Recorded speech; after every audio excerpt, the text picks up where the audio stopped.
ദൈവനാമത്തിന് നന്ദി നിറഞ്ഞ ഹൃദയത്തിലൂടെ സ്തോത്രം കരയട്ടത്.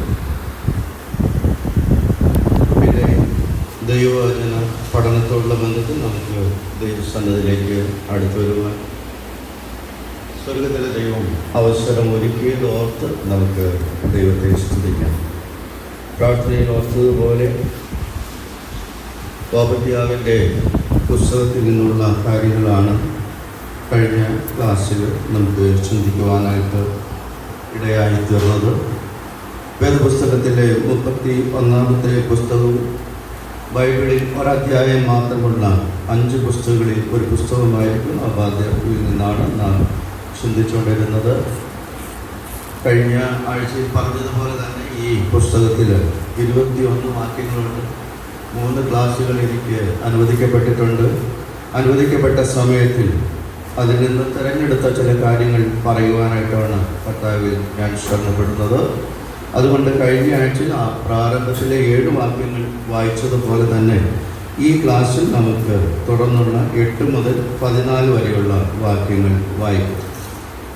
ആരെങ്കിലും ഒന്ന് വായിക്കണം എന്ന് അപേക്ഷിക്കുന്നു.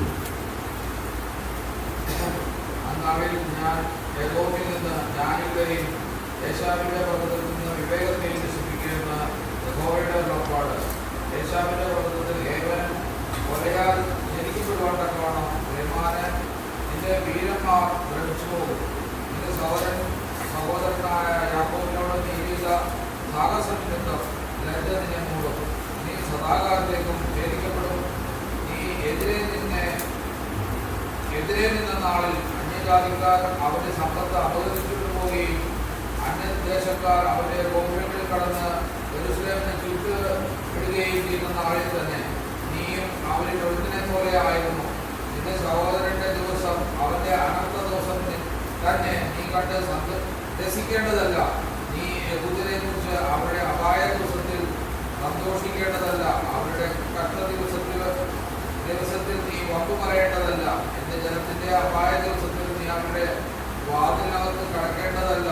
അവരുടെ അപായ ദിവസത്തിൽ നീ അവരുടെ അനർത്ഥം കണ്ട് രസിക്കേണ്ടതല്ല. അവരുടെ അപായ ദിവസത്തിൽ അവരുടെ സമ്പത്തിന്മേൽ നീ കൈവയ്ക്കേണ്ടതല്ല. അവന്റെ പാലായുധന്മാരെ ഛേദിച്ചു കളയുവാൻ നീ വഴിത്തറയ്ക്കൽ നിൽക്കേണ്ടതല്ല. കഷ്ട ദിവസത്തിൽ അവന് ശേഷിച്ചവരെ നീ ഏൽപ്പിച്ച് കൊടുക്കേണ്ടതും അല്ല. ദൈവനാമത്തിന് മഹത്വം ഉണ്ടാകട്ടെ. കഴിഞ്ഞ ആഴ്ചയിൽ ഈ പുസ്തകത്തെക്കുറിച്ച് നാം ആമുഖമായിട്ടാണ് ചിന്തിച്ചത്. ഗ്രന്ഥകർത്താവായിരിക്കുന്ന ഓബദ്യാവിൻ്റെ പേരിൻ്റെ അർത്ഥം യഹോവയുടെ ദാസൻ അല്ലെങ്കിൽ യഹോവയുടെ ആരാധകൻ എന്നാണ് നാം ചിന്തിച്ചത്.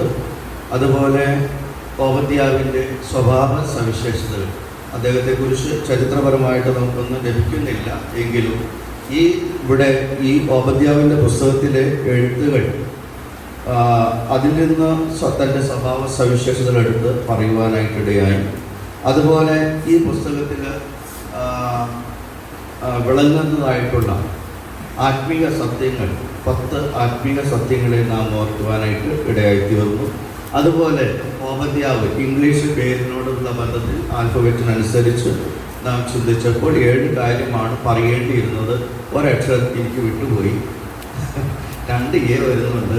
അതിൽ അവസാനം വരുന്ന എച്ചിന് മുമ്പുള്ള അതോറിറ്റി ഓഫ് ഗോഡ് എന്നുള്ളതാണ്. അപ്പോൾ അത് നോട്ട് ചെയ്യുന്നവർക്ക് വേണ്ടി പറഞ്ഞതാണ്. എന്നോടൊരു ഈ പ്രിയ പൈതൽ ഡോൺ എന്നോട് ചോദിക്കുകയുണ്ടായി.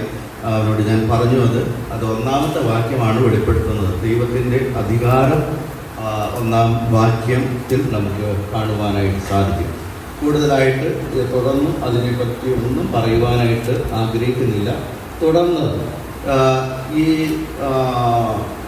ഈ പുസ്തകത്തിലെ വിഭജനത്തെക്കുറിച്ച് നാം ചിന്തിക്കുകയുണ്ടായിരുന്നു. 4ആയിട്ട് വിഭജിക്കാം. എങ്കിലും അതിൽ 3 വിഷയങ്ങൾ നമുക്ക് പരമപ്രധാനമായിട്ട് കാണുന്നതിനെ കുറിച്ച് ചിന്തിക്കാമെന്നാണ് വിചാരിച്ചത്.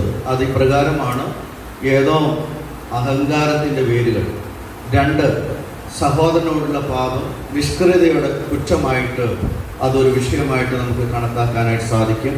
3-ാമതായിട്ട് കർത്താവിൻ്റെ ദിവസം, ദൈവരാജ്യത്തിൻ്റെ ദൈവരാജ്യത്തിൻ്റെ വിജയം.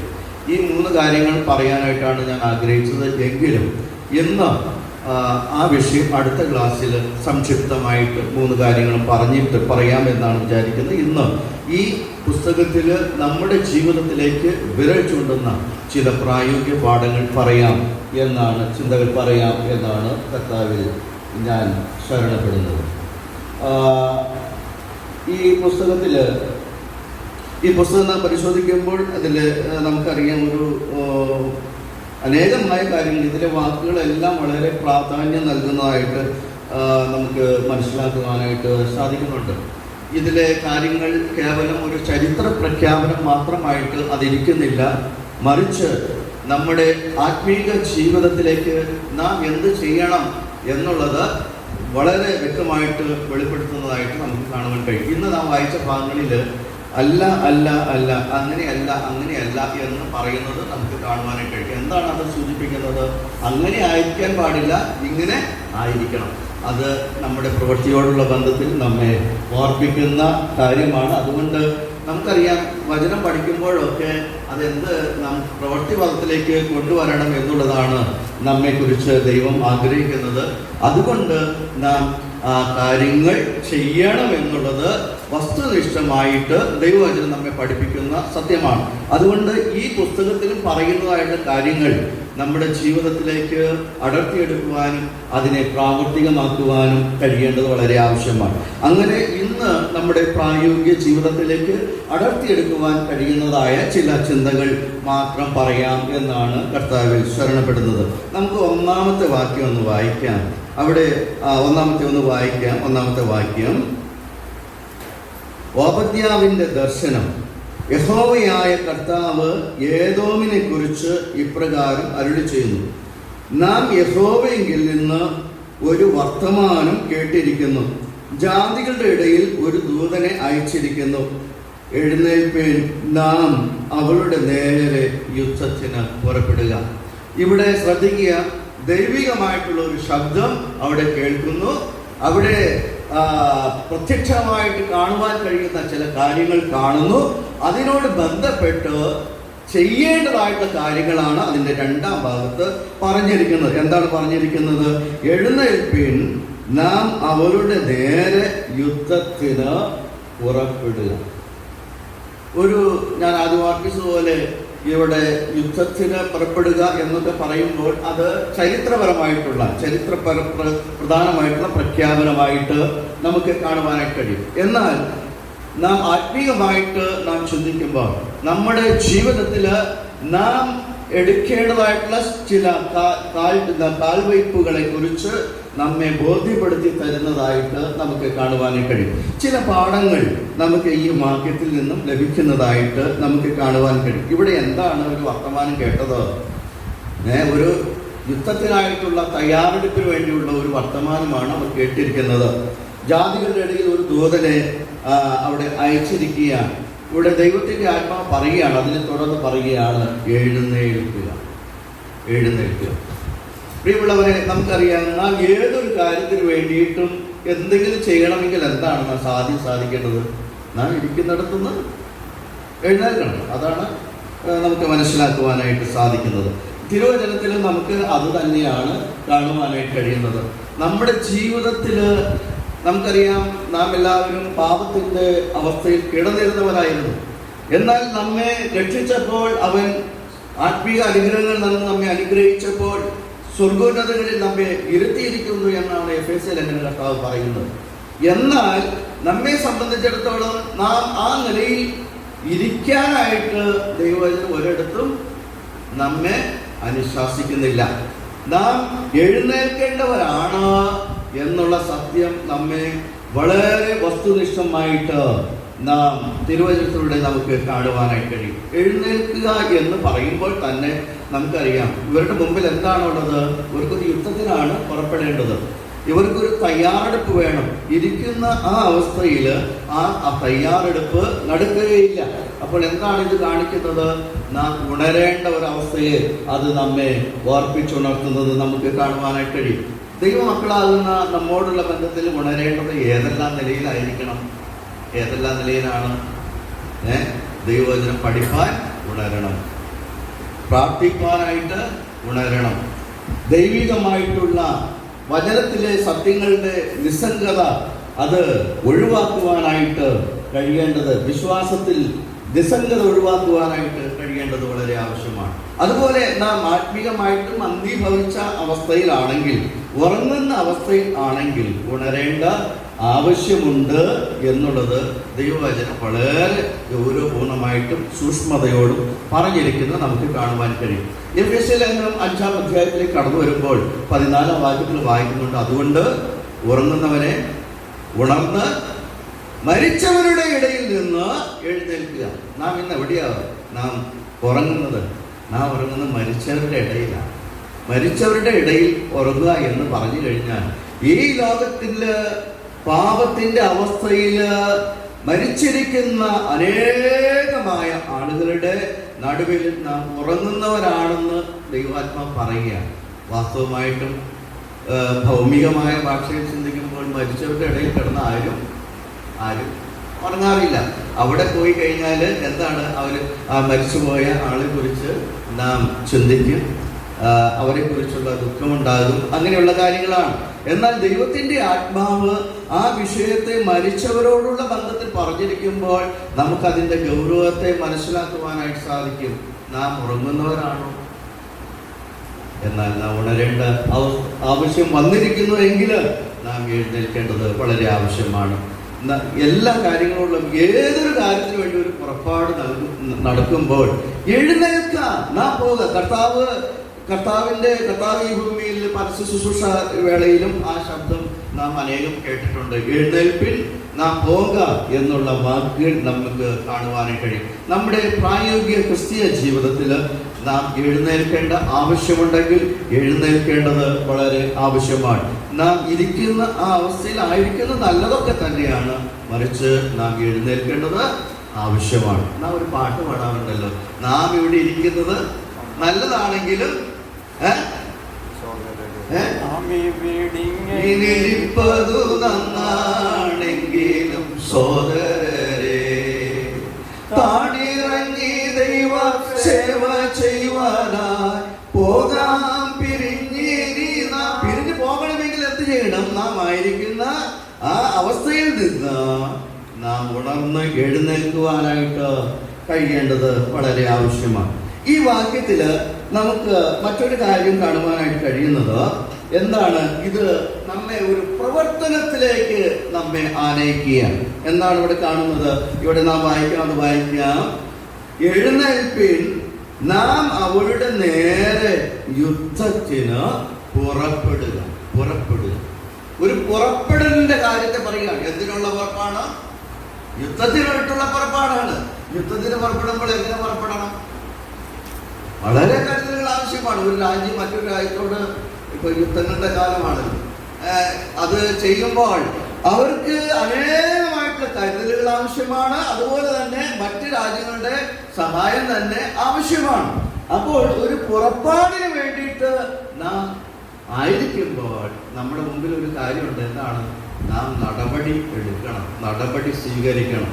വെറുതെ അത് ഫൈറ്റ് ചെയ്യാനായിട്ട് ചെന്നാൽ നാം ജയിച്ചോളണമെന്ന് യാതൊരു നിർബന്ധവുമില്ല. ദൈവവചനത്തിലെ വ്യവസ്ഥയും അതുപോലെ തന്നെയാണ് പറഞ്ഞിരിക്കുന്നത്. നാം വെറുതെ പോരാടാൻ നിന്ന് കഴിഞ്ഞാൽ പോരാട്ടം ജയിക്കുകയില്ല. പോരാട്ടത്തിൽ വിജയിക്കണമെങ്കിൽ നമ്മുടെ കർത്താവ് നമ്മോട് പറഞ്ഞിട്ടുള്ള വ്യവസ്ഥകളും വ്യവസ്ഥിതികളെയും കുറിച്ച് നാം വളരെ കൂലങ്കക്ഷമായിട്ട് മനസ്സിലാക്കിയാൽ മാത്രമേ നമുക്കതിൽ വിജയം കൈവരിക്കുവാനായിട്ട് സാധിക്കുകയുള്ളൂ. വളരെ പരിചയമുള്ള വാക്യമാണല്ലോ എഫേസ്യ ലേഖനത്തിലെ കാര്യം. അവിടെ എന്താണ് നമുക്ക് കാണുവാൻ കഴിയുന്ന? 5-6 അധ്യായത്തിലേക്ക് കടന്നു വരുമ്പോൾ ഭാഗം ഒന്ന് പെട്ടെന്ന് വായിക്കാം എന്ന് ആഗ്രഹിക്കുകയാണ്. എഫേസ്യ ലേഖനം 6-ാം അധ്യായം അതിൻ്റെ 14 മുതലുള്ള വാക്യങ്ങൾ വായിക്കുമ്പോൾ അവിടെ ഇപ്രകാരമാണ് വായിക്കുന്നത്: നിങ്ങളുടെ അരയ്ക്ക് സത്യം കെട്ടണം, പിന്നീട് നീതി എന്ന കവചം ധരിക്കണം, സമാധാന സുവിശേഷത്തിനായിട്ടുള്ള ഒരുക്കം കാലിന് ചെരുപ്പാക്കണം, എല്ലാറ്റിനും മീതെ ദുഷ്ടന്റെ തീയമ്പകളെയൊക്കെയും കെടുക്കുവാൻ തക്കതായിട്ടുള്ള വിശ്വാസം എന്ന പരിച എടുത്തും കൊണ്ട് നിൽപ്പിൻ. രക്ഷ എന്ന ശിരസ്ത്രവും ദൈവവചനം എന്ന ആത്മാവിന്റെ വാളും കൈക്കൊള്ളുവിൻ. ഇതെല്ലാം ഓരോന്ന് വളരെ വിശദമായിട്ട് ചിന്തിക്കേണ്ട വിഷയങ്ങളാണ്. നമുക്കതിന് സമയമില്ല. അതുകൊണ്ട് ഒരു പുറപ്പാടിലേക്ക് ഒരു പോരാട്ടത്തിന് വേണ്ടി നാം തയ്യാറാകുന്നുവെങ്കിൽ ദൈവവചനം നമ്മോട് എന്താണ് പറഞ്ഞിരിക്കുന്നത്, നമ്മുടെ ജീവിതത്തിലേക്ക് നാം ചേർത്ത് വെക്കേണ്ടതായിട്ടുള്ള കാര്യങ്ങൾ ചിലതല്ല അനേകമായ കാര്യങ്ങൾ ദൈവവചനത്തിൽ നമ്മോട് സംസാരിച്ചിട്ടുണ്ട്. അത് നമ്മുടെ ജീവിതത്തിലേക്ക് പ്രാവർത്തികമാക്കുവാനായിട്ട് കഴിയണം. ഞാൻ ആദ്യം ഓർപ്പിച്ചതുപോലെ ഇത് നല്ലതാണ് എന്ന് അറിയുന്നത് നല്ലതാണ്. എന്നാൽ ദൈവം വിളിക്കുന്നതായിട്ടുള്ള നമ്മെ പുറപ്പെടുവാനായിട്ട് നമ്മെ ദിശ കാണിക്കുന്നതായിട്ടുള്ള ആ അവസ്ഥയിലേക്ക് പോകുവാനായിട്ട് നാം ബാധ്യസ്ഥരാണ്.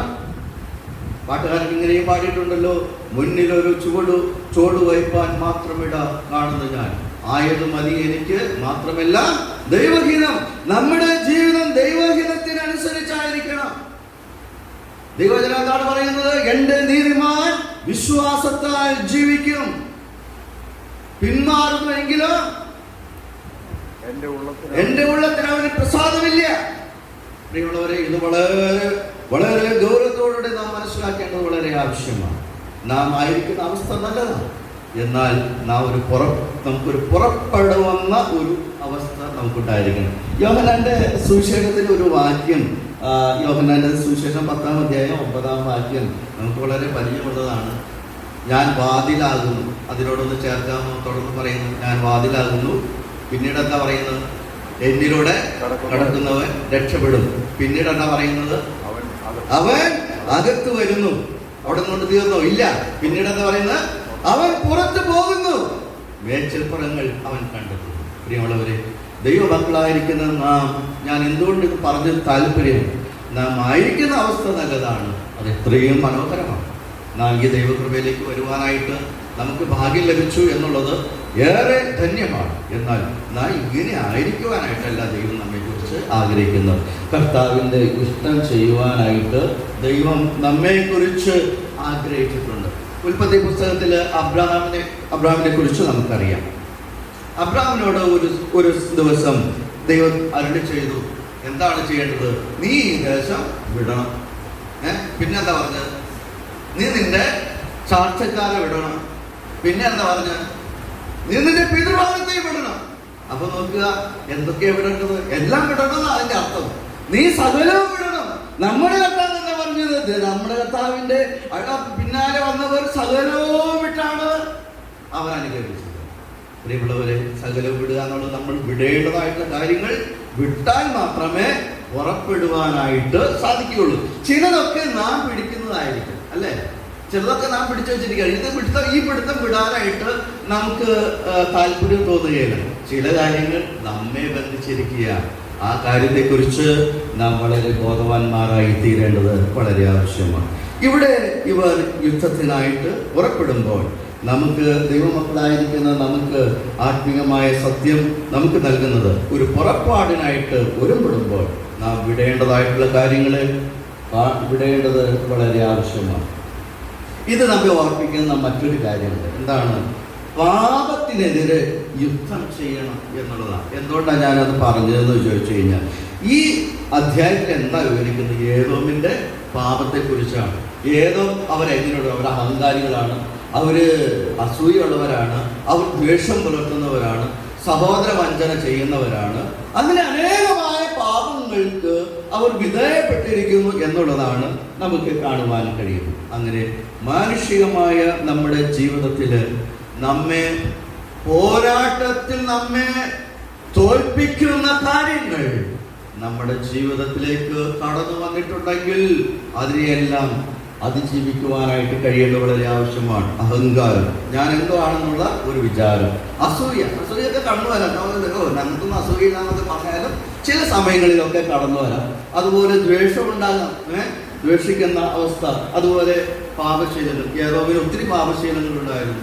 നമ്മുടെ ജീവിതത്തിൽ പാപശീലങ്ങളൊക്കെ ഉണ്ട്. പലർക്ക് ചിലത് മറ്റുള്ളവർക്ക് കാണാനായിട്ട് കഴിയുകയില്ല എന്നിരിക്കലും നമ്മുടെ ജീവിതത്തിലുള്ള നമ്മുടെ ജീവിതത്തിൽ, നമ്മുടെ രക്തത്തിൽ അലിഞ്ഞിരിക്കുന്നതായിട്ടുള്ള ചില ചീത്ത ശീലങ്ങൾ, ചില പാപപ്രവൃത്തികൾ. ഇതൊക്കെ പറയുമ്പോൾ ഇതൊക്കെ എന്തിനാ ഇവിടെ പറയുന്നതെന്ന് ചിന്തിക്കും. പക്ഷെ ഇതൊക്കെ നാം തന്നെ നമ്മുടെ ജീവിതത്തോട് ബന്ധപ്പെട്ട് ചിന്തിച്ചാൽ നമുക്ക് മനസ്സിലാക്കുവാൻ കഴിയുന്നതായിട്ടുള്ള കാര്യമാണ്. അപ്പോൾ ഇവിടെ ആത്യന്തികമായിട്ട് നമുക്ക് മനസ്സിലാക്കുവാൻ കഴിയുന്നത്, ഇവിടെ പൊരുതി ജയിക്കണമെങ്കിൽ എന്താവശ്യമാണ്? വിശുദ്ധി. നമ്മുടെ ജീവിതത്തിൽ ഒരു വിശുദ്ധ ജീവിതം നമുക്ക് ആവശ്യമായിട്ടുണ്ട് എന്ന് നാം ഓർക്കണം. മാത്രമല്ല ഇവിടെ പറയുന്ന ഈ കാര്യം ഇവിടെ എഴുന്നേൽക്കുന്നു, പുറപ്പെടുന്നു. ആരൊക്കെയാ പോകുന്നത്? ആ വാക്യത്തിലുണ്ട്. ആരൊക്കെയാ പോകുന്നത്? അവിടെ പറയുന്നത് നാം അവരുടെ നേരെ യുദ്ധത്തിന് പുറപ്പെടുക. നാമാണ് പുറപ്പെടുക. നാം അതിൽ ആ പുറപ്പെട്ടവരുടെ കൂട്ടത്തിൽ നാം ഉണ്ട് എന്നുള്ളത് നമുക്ക് കാണുവാനായി കഴിയും. ഒറ്റയ്ക്കല്ല പോകുന്നത്, സമൂഹമായിട്ടാണ്, ഒരുമിച്ച് ഒരു ചെറിയ സാറിന് ഒരു കവിത ഉണ്ട്, ഒരുമിച്ച് പോകുവിൻ. അങ്ങനെ പറഞ്ഞ് വിജയത്തിന്റെ പാഠാവിലേക്ക് പോകുന്ന കാര്യത്തെക്കുറിച്ച് ചെറിയ സാറ് ഒരു കവിതയിൽ പറയുന്നുണ്ട്. ഒരുമിച്ച് നിന്നാൽ അവിടെ എന്തുണ്ട്? വിജയം സുനിശ്ചിതമാണ്. അതിനൊക്കെ ഒത്തിരി ദൃഷ്ടാന്തങ്ങൾ പറയാനായിട്ട് നമുക്ക് സാധിക്കും. എന്നാൽ ഇവിടെ ഇപ്പോൾ അത് പറയാൻ നമുക്ക് സാവകാശമില്ലല്ലോ. അതുകൊണ്ട് നാം മുന്നോട്ട് പോവുകയാണ്. എവിടെയൊക്കെയായി ഒരുമ ആവശ്യമായിട്ടുള്ളത്? ആദ്യം നമ്മുടെ കുടുംബത്തിൽ ഈ ഒരുമ ആവശ്യമാണ്. രണ്ടാമതായിട്ട് വേണ്ടത്, നാം ഉൾപ്പെടുന്ന സഭയിൽ നമുക്ക് ഈ ഒരുമ ഉണ്ടായിരിക്കണം. അതുപോലെ നാം ആയിരിക്കുന്ന ആത്മീക കൂട്ടായ്മകൾ, അതുപോലെ നാം കൂടുന്നതായിട്ടുള്ള എല്ലാറ്റിലും ഈ ഒരുമ ഉണ്ടായിരിക്കണം. അങ്ങനെ ഉണ്ടെങ്കിൽ നമ്മുടെ ജീവിതത്തിൽ നമുക്ക് ആത്മീകമായിട്ടുള്ള വിജയം കൈവരിക്കുവാനായിട്ട് സാധിക്കും. നെഹമ്യാവിൻ്റെ പുസ്തകത്തിലെ സംഭവങ്ങൾ നമുക്ക് വളരെ പരിചയമുള്ളതാണ്. യെരുശലേം നഗരം തീ വെച്ച് ചുട്ടുകിടക്കുകയാണ്, ഇടിഞ്ഞു കിടക്കുകയാണ്.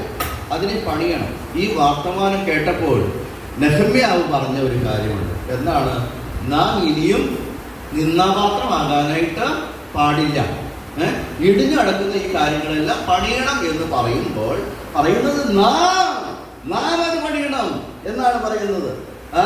17-ാം വാക്യത്തിൽ പറയുന്നത്, നാം ഇനിയും നിന്നാപാത്രമായിരിക്കാതെ വണ്ണം യെരുശലേമിന്റെ മതിൽ പണിയുക എന്ന് പറഞ്ഞിട്ട് 18-ാം വാക്യത്തിലേക്ക് കടന്നു വരുമ്പോൾ അതിന്റെ 2-ാം ഭാഗം പറയുന്നത്, നാം എഴുന്നേറ്റ് പണിയുക എന്ന് പറഞ്ഞു.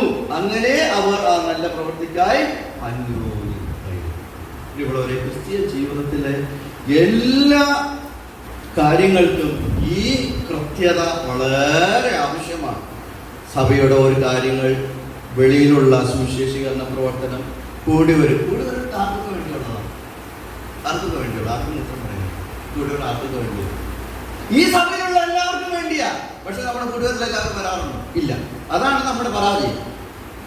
സുവിശേഷീകരണം ആർക്കുള്ളതാണ്? സുവിശേഷകന്മാർക്കും മൂപ്പന്മാർക്കും വേണ്ടിയുള്ളതാണ്? അല്ല, എല്ലാവർക്കും വേണ്ടിയുള്ളതാണ്. നമുക്ക് അതിൻ്റെതായിട്ടുള്ള നിലയിൽ ആ സുവിശേഷീകരണത്തിൽ നമുക്ക് ലഭിക്കുന്ന സമയത്തിനനുസരിച്ച് നമുക്കതിൽ പങ്കാളികളായി തീരുവാൻ ഇവിടെയുള്ളവരെ ഓർത്ത് ഞാൻ ദൈവത്തെ സ്തുതിക്കുന്നു. ഇവിടുത്തെ സുവിശേഷീകരണത്തിൽ ഇവിടെയുള്ള സഹോദരന്മാർ പങ്കുകാരാകുന്നു, സഹോദരിമാരും പങ്കുകാരാകുന്നു. അവരെ കൊണ്ടാവുന്നത് അവർ ചെയ്യുന്നു, അവർ പ്രാർത്ഥനയിൽ അവർ പങ്കാളികളാകുന്നു. അത് ദൈവജനത്തിന് അനുഗ്രഹത്തിന് വിഷയമാണ്. എത്രയോ അനുഗ്രഹീതമായ കാര്യമാണ്. ഇവിടെ ഈ നെഹമ്യാവ് നിർദ്ദേശം കൊടുത്താൽ പോലെ വാസ്തവത്തിൽ നെഹമ്യാവ് ഉന്നത സ്ഥാനത്തിരിക്കുകയാണ്. അവിടുത്തെ രാജകൊട്ടാരത്തിലെ പാനപാത്രവാഹകനാണ്, വളരെ ഉന്നത സ്ഥാനത്താണ്. എന്നാൽ അവൻ്റെ ആ സ്ഥാന മഹിമകളും അവൻ്റെ കാര്യങ്ങളും ഒന്നും ഓർക്കാതെ അവൻ പറയുകയാണ്, പ്രിയമുള്ളവരെ, നാം എഴുന്നേറ്റ് പണിയണമെന്ന് പറഞ്ഞപ്പോൾ അവരെല്ലാവരും എന്ത് ചെയ്തു? അന്യോന്യം ധൈര്യപ്പെടുത്തിയിട്ട് ആ നല്ല പ്രവൃത്തിക്കായിട്ട് പുറപ്പെട്ടതായിട്ടാണ് നമുക്ക് കാണുവാൻ കഴിയുന്നത്. പ്രിയമുള്ളവരെ, നമ്മുടെ ജീവിതത്തിൽ നാം ഒറ്റയ്ക്ക് പലപ്പോഴും പറയും, ഒറ്റയ്ക്ക് നിൽക്കേണ്ട സാഹചര്യങ്ങൾ ചിലപ്പോൾ വന്നേക്കാം. ആത്മീയ മൂല്യങ്ങൾക്ക് ബലിയാടായി തീരേണ്ടി വരുന്ന അവസ്ഥ വന്നു കഴിഞ്ഞാൽ ചിലപ്പോൾ ഒറ്റയ്ക്ക് നിൽക്കേണ്ടി വരും. അങ്ങനെയുള്ള സാഹചര്യങ്ങളിൽ അതിനോട് കൂട്ടാളികളായി തീരരുത്. അങ്ങനെ ചെയ്യണമെന്ന് ഞാൻ പറയുകയില്ല. എന്നാൽ അല്ലാത്ത കാര്യങ്ങൾക്കെല്ലാം നാം ഒരുമിച്ച് നിൽക്കണം എന്നുള്ളത് ഓർപ്പിക്കുകയാണ്. പിന്നീട് നമുക്ക് കാണുവാൻ കഴിയുന്നത് ഇവിടെ അവർ ചെയ്തതായിട്ടുള്ള കാര്യം, അവർ ദൈവത്തിൻ്റെ ദൈവം ഏത് നിലയിൽ അവരോട് അരുളി ചെയ്തു ആ ദിശയിൽ ദൈവത്തിൻ്റെ വിളി സ്വീകരിച്ച് എന്നുള്ളതാണ്. ദൈവത്തിൻ്റെ ശബ്ദം ആണല്ലോ ഇവിടെ കേട്ടത്. എന്താണ് നാം ആദ്യം കേട്ടത്? പ്രവാചകൻ പറയുന്നത്, നാം ഇവിടെ ഒരു വർത്തമാനം കേട്ടിരിക്കുന്നു. പ്രിയമുള്ളവരെ, ദൈവശബ്ദം കേൾക്കുമ്പോഴൊക്കെ നാം അത് നല്ലതാണെന്ന് പറയും. വചനം നല്ലതാണ്, നല്ലത് തന്നെ. പക്ഷേ അത് അനുഗ്രഹപൂർണമായി തീരുന്ന എപ്പോഴാണ്? നമ്മുടെ ജീവിതത്തിൽ പ്രവൃത്തി പദത്തിലേക്ക് കൊണ്ടുവരുമ്പോഴാണ് അത് അനുഗ്രഹമായി തീരുന്നത് എന്നുള്ള സത്യം നാം മനസ്സിലാക്കണം. അതുകൊണ്ട് പിന്നീട് എന്ന് പറയാതെ ഇപ്പോൾ എന്നുള്ള സമയത്തിന് അവസരം കൊടുക്കുക. നാം സുവിശേഷം പറയുമ്പോൾ പറയാറുണ്ട്, ഇപ്പോഴാവുന്നു സുപ്രസാദകാലം, ഇപ്പോഴാവുന്നു രക്ഷാദിവസം.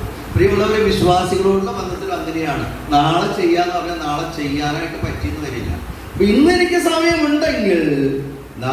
സമയമുണ്ടെങ്കിൽ എന്നല്ല, സമയം കണ്ടെത്തി നാം ഇന്ന് ചെയ്യേണ്ടതായിട്ടുള്ള കാര്യം ഇന്ന് ചെയ്യുവാനായിട്ട് കഴിയേണ്ടത് വളരെ ആവശ്യമാണ്. വലിയ കാര്യം നാം കൃത്യതയോടെ ഓർക്കുവാനായിട്ട് ദൈവം നമ്മെ സഹായിക്കട്ടെ. ഇവിടെ പിന്നീട് നമുക്ക് കാണുവാൻ കഴിയുന്നത്, ദോഷത്തിനോട് പ്രതികരിക്കാതെ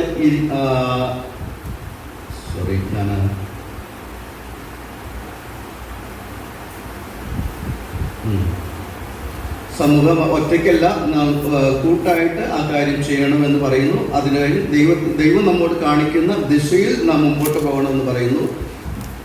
അടുത്തതായിട്ട് നമുക്ക് കാണുവാൻ കഴിയുന്നത്, ദോഷത്തിനോട് പ്രതികരിക്കരുത്. അത് തന്നെയാണല്ലോ ദൈവവചനം പുതിയ നിയമവിശ്വാസികൾ അയക്കുന്ന നമ്മോടുള്ള ബന്ധത്തിൽ നമുക്ക് കാണുവാൻ കഴിയുന്നത്. നാം ദോഷത്തിനോട് പ്രതികരിക്കാതെ ഇരിക്കരുത്. നാം തെറ്റ് കണ്ടാൽ തെറ്റാണെന്ന് മനസ്സിലാക്കുവാനും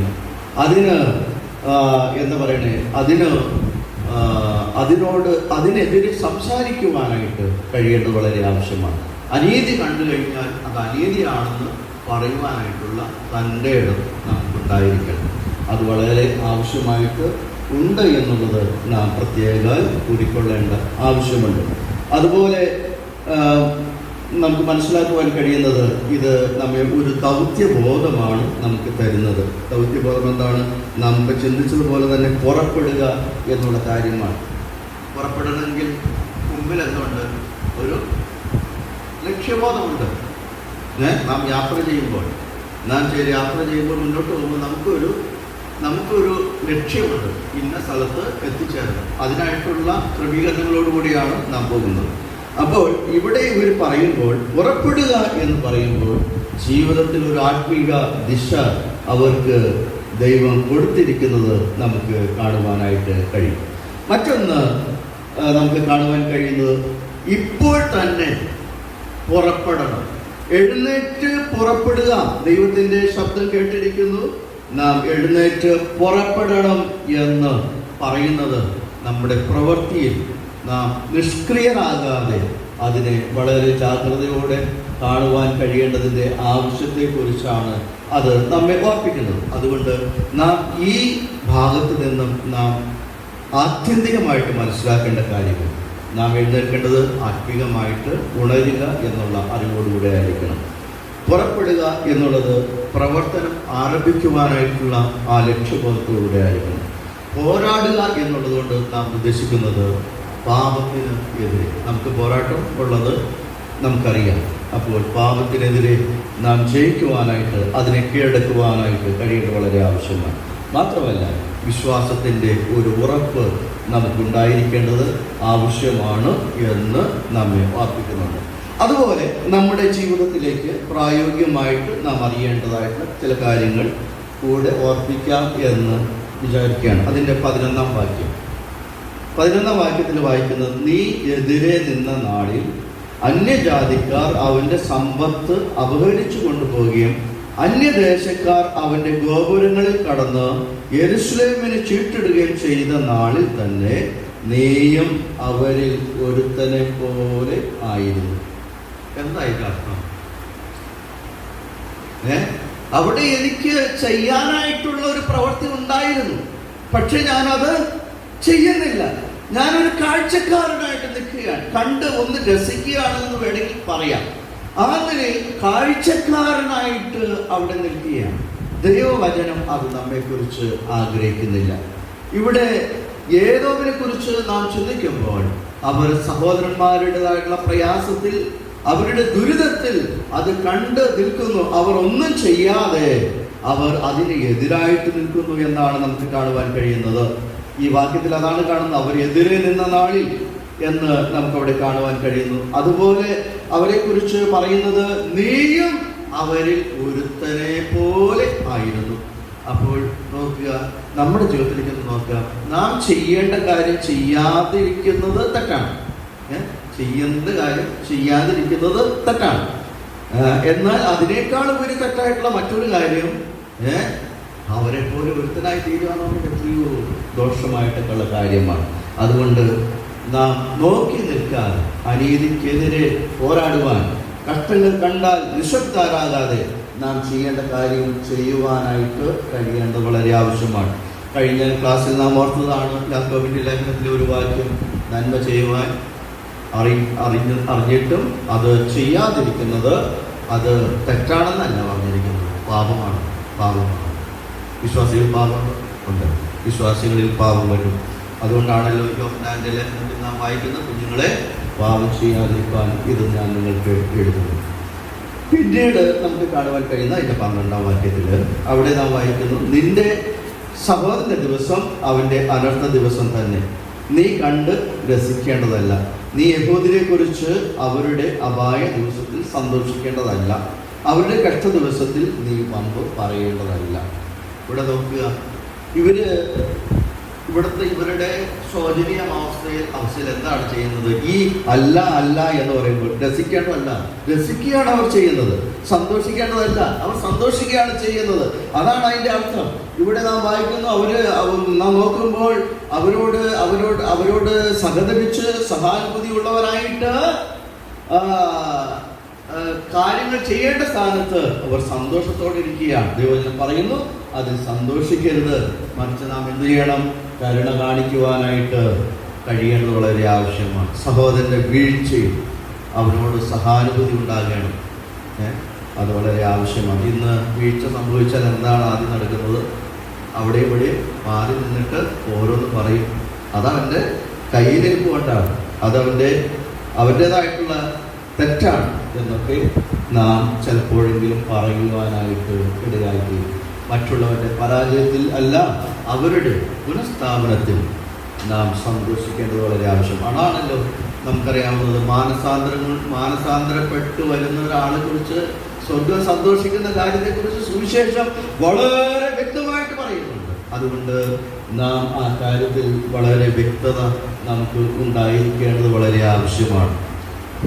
കാരണം നാം നിൽക്കുന്നു എന്ന് നമുക്കിത് തോന്നുമെങ്കിൽ നാളെ വീഴ്ച നമുക്കും ഉണ്ടാകാം എന്നുള്ളത് കൊണ്ട് അവരെ കുറിച്ച് സന്തോഷിക്കുവാൻ പാടില്ല.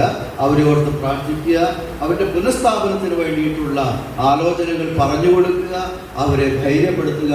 ഈ കൃപയിലേക്ക് അവരെ ശക്തിയോടുകൂടെ, പൂർവാധിക ശക്തിയോടെ കടന്നു വരുവാൻ അവരെ സഹായിക്കേണ്ടത് വളരെ ആവശ്യമാണ്. സദൃശവാക്യങ്ങളിൽ ഒരു വാക്യമുണ്ട്, ഞാനിവിടെ നോട്ട് ചെയ്തിട്ടുള്ളത് വായിക്കാം. 17-ാം അധ്യായം അതിൻ്റെ 5-ാം വാക്യത്തിൽ വായിക്കുന്നത്, ദരിദ്രനെ പരിഹസിക്കുന്നവൻ അവൻ്റെ സൃഷ്ടാവിനെ നിന്ദിക്കുന്നു, ആപത്തിൽ സന്തോഷിക്കുന്നവന് ശിക്ഷ വരാതെയിരിക്കുകയില്ല. നമുക്കറിയാം, ദൈവവചനങ്ങൾ അത് അതുപോലെ തന്നെ വളരെ ദൃഢതയുള്ളതാണ്. അതുകൊണ്ട് ഇവിടെ പറഞ്ഞിരിക്കുന്ന കാര്യം നോക്കുക, ദരിദ്രനെ പരിഹസിച്ചാൽ അവൻ്റെ സൃഷ്ടാവിനെ നിന്ദിക്കുകയാണ് ചെയ്യുന്നത്. ആപത്തിൽ സന്തോഷിക്കുന്നവൻ ശിക്ഷ വരാതിരിക്കുകയില്ല. നാം അത് ഓർക്കുന്ന കാര്യമാണ്. നാം കഷ്ടത്തിൽ, മറ്റുള്ളവരുടെ പ്രയാസത്തിൽ അവരോടുകൂടെ ദുഃഖിക്കുവാനും അവരുടെ സന്തോഷത്തിൽ സന്തോഷം പങ്കിടുവാനും കഴിയേണ്ടത് ആവശ്യമാണ്. പലപ്പോഴും ദുഃഖത്തിലൊക്കെ ഒരുപക്ഷെ ദുഃഖിക്കാനായിട്ട് സാധിച്ചേക്കാം, എന്നാൽ കഴിയാത്ത ഒരു കാര്യം അവരുടെ സന്തോഷത്തിൽ നമുക്ക് സന്തോഷിക്കാൻ കഴിയാതെ പോകുന്നു എന്നുള്ള ദുഃഖം നമുക്ക് കാണുവാനായിട്ട് കഴിയുന്നുണ്ട്. എന്നാൽ ദൈവവചനം നമ്മോട് എന്ത് പറയുന്നു എന്നുള്ളത് മനസ്സിലാക്കുവാനും ആ നിലയിൽ ജീവിക്കുവാനും നമുക്ക് കഴിയട്ടെ. 12-ാം വാക്യത്തിൽ തന്നെ അവിടെ പറയുന്ന ഒരു കാര്യമുണ്ട്.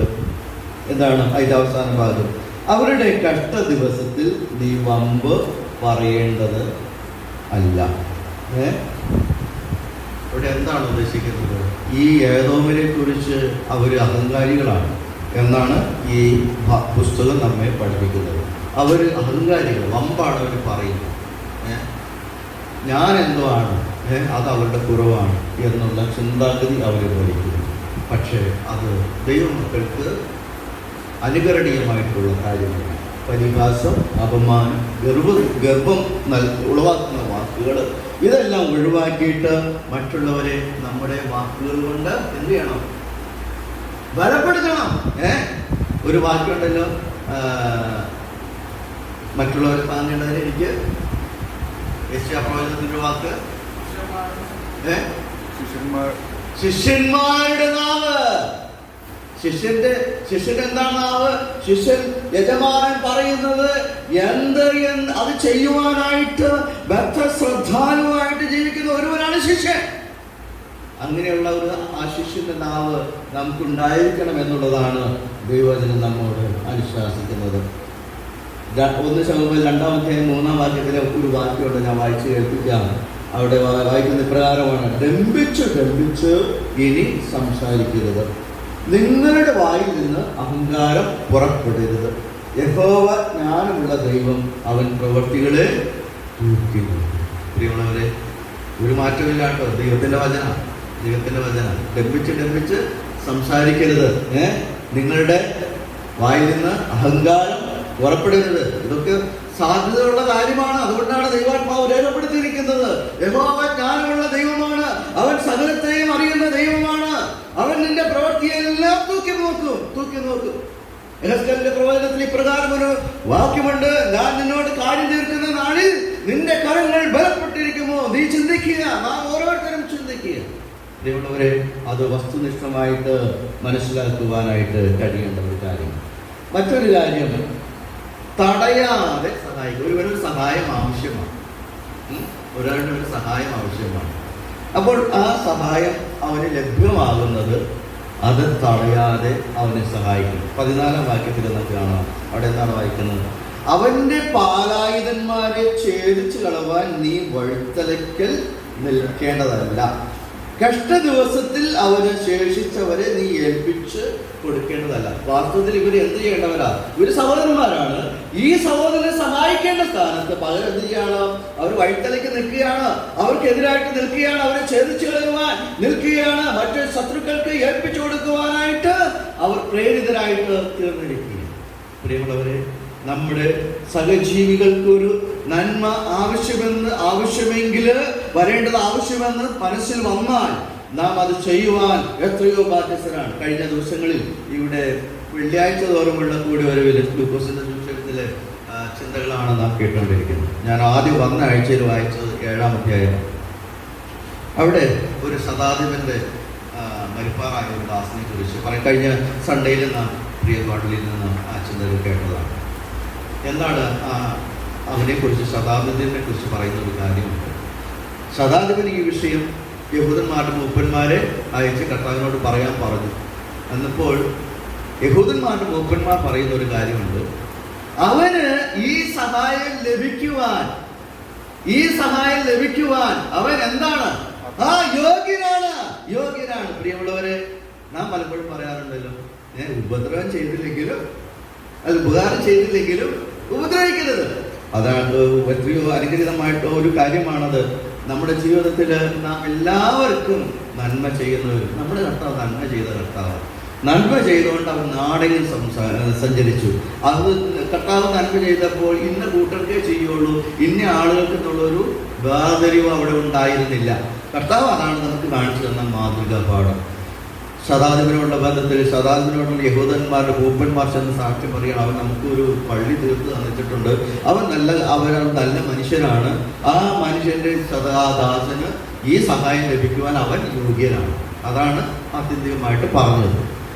എത്രയോ അനുഗ്രഹിക്കപ്പെട്ട കാര്യമാണ്. പ്രിയമുള്ളവരെ, നമുക്കും അങ്ങനെ സാക്ഷ്യം പറയാം മറ്റുള്ളവരെ കുറിച്ച്. നല്ലത് പറയാനായിട്ട് എപ്പോഴും ശ്രമിക്കുക. എഫേസ്യ ലേഖനത്തിൽ വെളിപ്പാട് പുസ്തകത്തിൽ 2-3 അധ്യായങ്ങളിൽ സഭകൾക്ക് ദൂത് നൽകുന്നതാണ് നമുക്ക് കാണാൻ കഴിയും. എഫെസസിലെ ആദ്യത്തെ സഭ എഫെസസ് സഭയാണ്.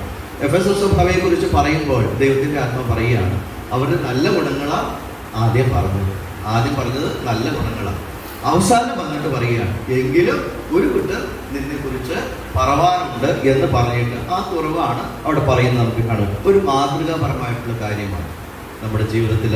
അതുണ്ടാകട്ടെ നമ്മുടെ സഹജീവി, നമ്മുടെ സമശിഷ്ടങ്ങളുടെ ആത്മീയ പുരോഗതിക്ക് നാം ഒരിക്കലും തടസ്സമാകാതെ മുന്നോട്ട് പോകുവാൻ നമുക്ക് കഴിയേണ്ടത് വളരെ ആവശ്യമാണ്.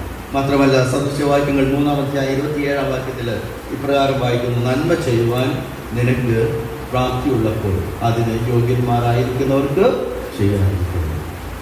ആ യോഗ്യതയുടെ അടിസ്ഥാനത്തിൽ കാര്യങ്ങളെല്ലാം ചെയ്യുവാൻ കർത്താവ് നമുക്ക് ധാരാളം കൃപ നൽകട്ടെ. ഇനി അതിൻ്റെ 13-ാം വാക്യം വായിക്കാം. 13-ാം വാക്യത്തിൽ ഇപ്രകാരം വായിക്കുന്നു, എന്റെ ജനത്തിന്റെ അപായ ദിവസത്തിൽ നീ വാതിലിനകത്ത് കടക്കേണ്ടതല്ല, അവരുടെ അപായ ദിവസത്തിൽ നീ അവരുടെ അനർത്ഥം കണ്ട് രസിക്കേണ്ടതല്ല, അവരുടെ അപായ ദിവസത്തിൽ അവരുടെ സമ്പത്തിന്മേൽ നീ കൈവയ്ക്കേണ്ടതല്ല. ഈ വാക്യം വായിക്കുമ്പോൾ എന്താണ് ചെയ്യുന്നത്? ഇവര് എന്താണ് പുര കത്തുമ്പോൾ വാഴ വെട്ടുന്നുള്ള ഒരു ചൊല്ല് ഓർമ്മ വരികയാണ്.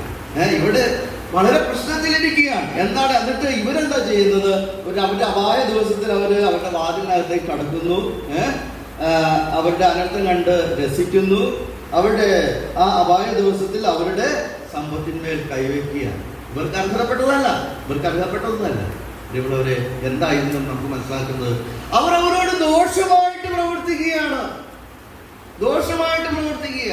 ഇന്ന് നമ്മുടെ വിശ്വാസകോളത്തിലും അത് എത്രയോ അധികമായിട്ട് നമുക്ക് കാണുവാൻ കഴിയും. എത്രയോ ആവശ്യമില്ലാതെ സോഷ്യൽ മീഡിയ ഒക്കെ പരിശോധിച്ചാൽ അറിയാം, ദൈവദാസന്മാരെ കുറിച്ച് എഴുതി വിടുന്നു.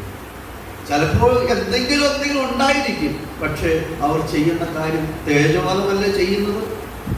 എത്രയോ ദുഃഖകരമായിട്ടുള്ള കാര്യമാണ്. മറ്റുള്ളവരുടെ ദുരിതത്തിൽ അതിൽ നാം ലാഭം കൊയ്യുന്നവരായി തീരാതെ നീതിയോടെ പ്രവർത്തിക്കുവാനായിട്ട് കഴിയേണ്ടത് വളരെ ആവശ്യമാണ്. കാരണം കർത്താവ് തൻ്റെ വലിയ നീതിയാൽ നമ്മെ രക്ഷിച്ചതാണ്. നമ്മെ പാപത്തിന്റെ അവസ്ഥയിൽ നിന്ന് ഈ അവസ്ഥയിലേക്ക് കാട്ടി നമ്മുടെ കൈമെടുപ്പൊന്നുമല്ല, നമ്മുടെ ഒരു പ്രവൃത്തി അതിനകത്ത് കാരണമായി തീർന്നില്ല. എഫെസ്യ ലേഖനത്തിൽ അപ്പോസ്തലൻ പറയുന്നത് എന്താണ്? കൃപയാലല്ലോ നിങ്ങൾ വിശ്വാസം മൂലം രക്ഷിക്കപ്പെട്ടിരിക്കുന്നത്, അതിന് നിങ്ങൾ കാരണമല്ല, ദൈവത്തിന്റെ ദാനം എത്രയാണ്? ആ ദാനം ആരാണ്? കർത്താവാണ്. ആ കർത്താവ് മുഖാന്തരമാണ്, അവൻ നിമിത്തമാണ് നാം ഇന്ന് എന്തെങ്കിലും ആയിട്ടുള്ളത് എന്നുള്ളത് നാം മനസ്സിലാക്കുക. മാത്രമല്ല, സങ്കീർത്തനം 34 നാം വായിക്കുന്നത് പോലെ നമുക്ക് ഉള്ള നിർദ്ദേശം എന്ന് പറയുന്നത് അതിന്റെ 14-ാം വാക്യം, ദോഷം വിട്ടകന്നിട്ട് ഗുണം ചെയ്യണം. പിന്നെ എന്താണ്? സമാധാനം അന്വേഷിച്ച് പിന്തുടരുക. പ്രിയമുള്ളവരെ, നാം ഇന്ന് കർത്താവിന്റെ ചുവടുകളെ നോക്കിക്കൊണ്ട് അതിന് നാം അനുഗമിക്കുന്നവരാണെങ്കിൽ, നമ്മുടെ കർത്താവ് ആരായിരുന്നു? അവൻ ദോഷം വിട്ടകന്നവനായിരുന്നു. അവൻ സമാധാനത്തിന്റെ പ്രഭുവായിരുന്നു. ആ സമാധാന പ്രഭുവായിരിക്കുന്ന കർത്താവിന്റെ പിന്നാലെ നാം അനുഗമിക്കുന്ന ക്രിസ്ത്യാനികളാണെങ്കിൽ നാം എന്ത് ചെയ്യണം? ദോഷം വിട്ടകന്നിട്ട് ഗുണം ചെയ്യണം. സമാധാനം അന്വേഷിച്ച് പിന്തുടരുവാനായിട്ട് കഴിയേണ്ടത് വളരെ ആവശ്യമാണ്. മറ്റൊരു പ്രായോഗിക പാഠം അതിൻ്റെ 15-ാം വാക്യത്തിൽ നമുക്ക് കാണുവാനായിട്ട് കഴിയുന്നു. ആ വാക്യം വായിക്കുന്നു, സകല ജാതികൾക്കും യഹോവയുടെ നാൾ അടുത്തിരിക്കുന്നു, നീ ചെയ്തിരിക്കുന്നത് പോലെ നിന്നോടും ചെയ്യും, നിന്റെ പ്രവൃത്തി നിന്റെ തലമേൽ തന്നെ മടങ്ങി വരും.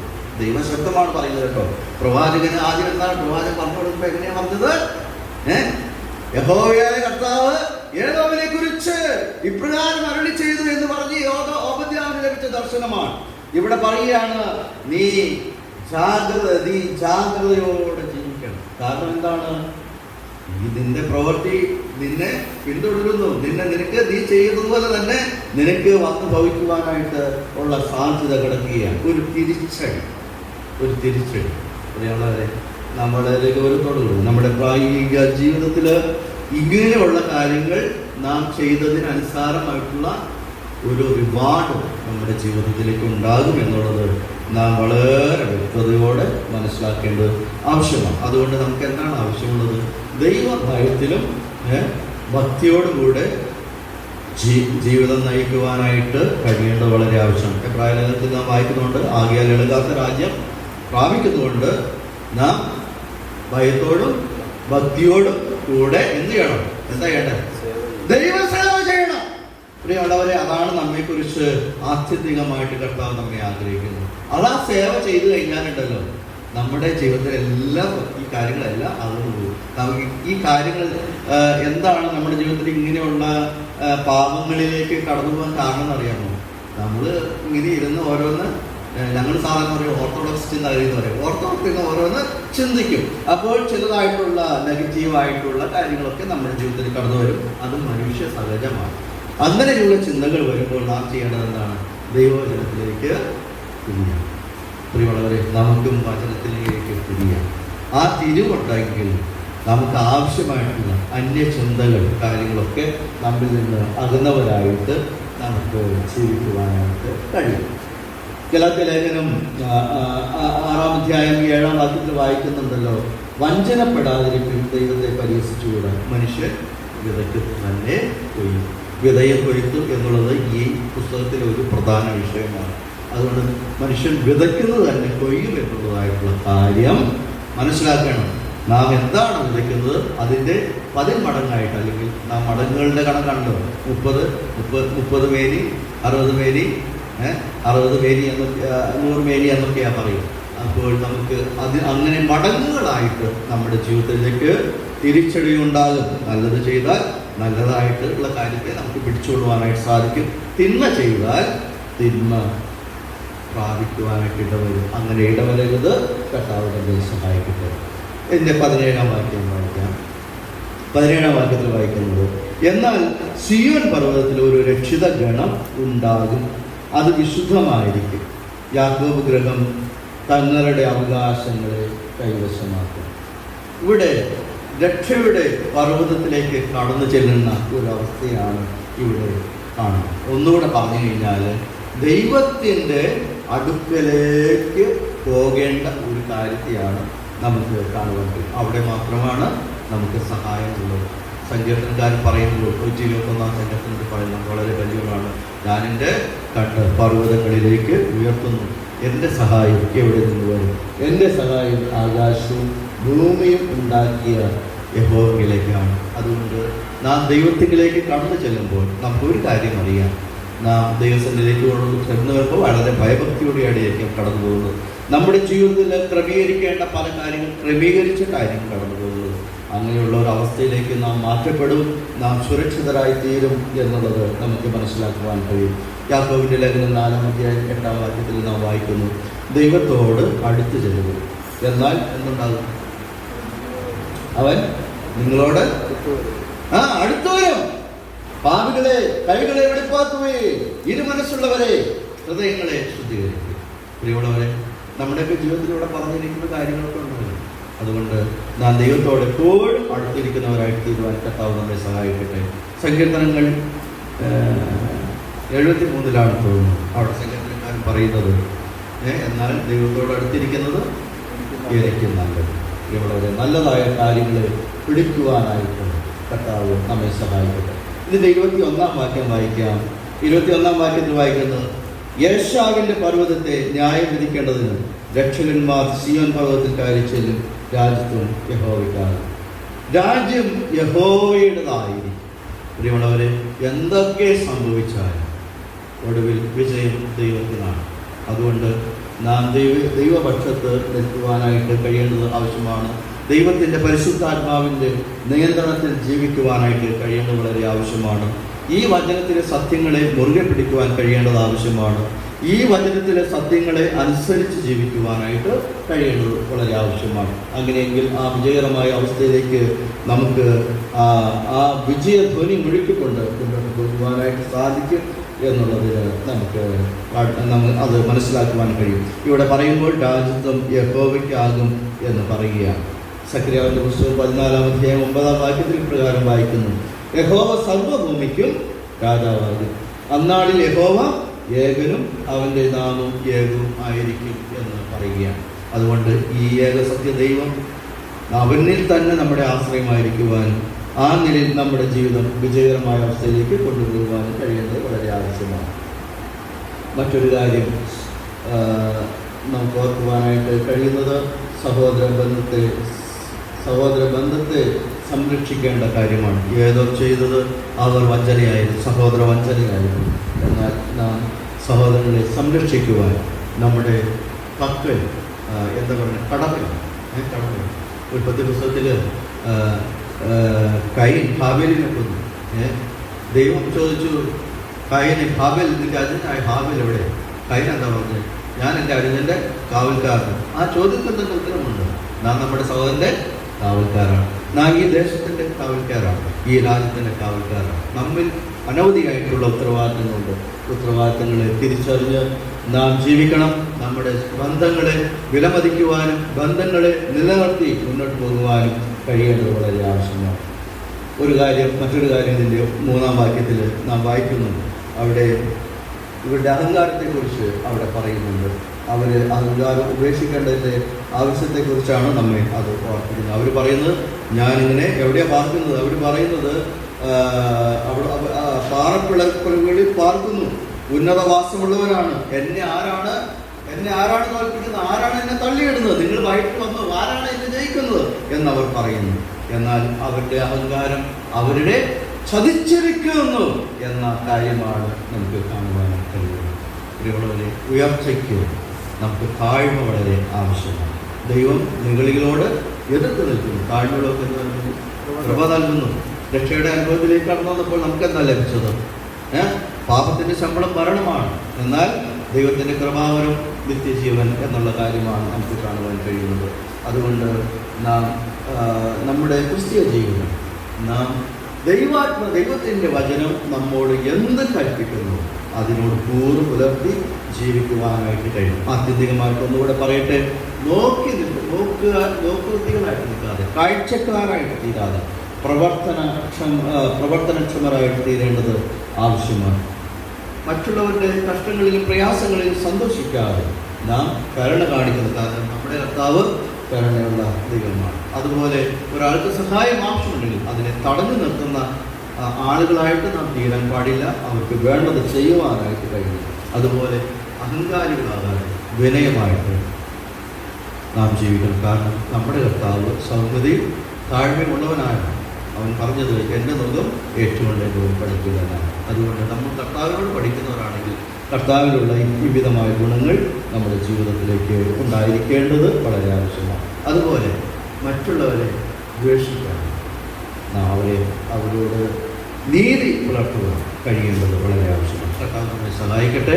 നമ്മുടെ പ്രായോഗിക ക്രിസ്തീയ ജീവിതത്തിലേക്ക് വളരെ അത്യന്താപേക്ഷിതമായിരിക്കുന്ന ഈ പ്രായോഗിക പാഠങ്ങൾ നമ്മുടെ ജീവിതത്തിൽ പുലർത്തി നമുക്ക് അനുഗ്രഹീതമായിട്ടുള്ള ക്രിസ്തീയ ജീവിതം നയിപ്പാൻ നമ്മെ ഓരോരുത്തരെയും കർത്താവ് ധാരാളം കൃപ തന്ന് സഹായിക്കട്ടെ എന്ന് ആത്മാർത്ഥമായി പ്രാർത്ഥിച്ചുകൊണ്ട് എന്നെ ശ്രദ്ധിച്ച എല്ലാവർക്കും നന്ദി പറഞ്ഞുകൊണ്ട് എൻ്റെ ഈ വാക്കിൽ വിരമിക്കുന്നു. ദൈവനാമം എന്നും എന്നേക്കും വാഴ്ത്തപ്പെടുമാറാകട്ടെ.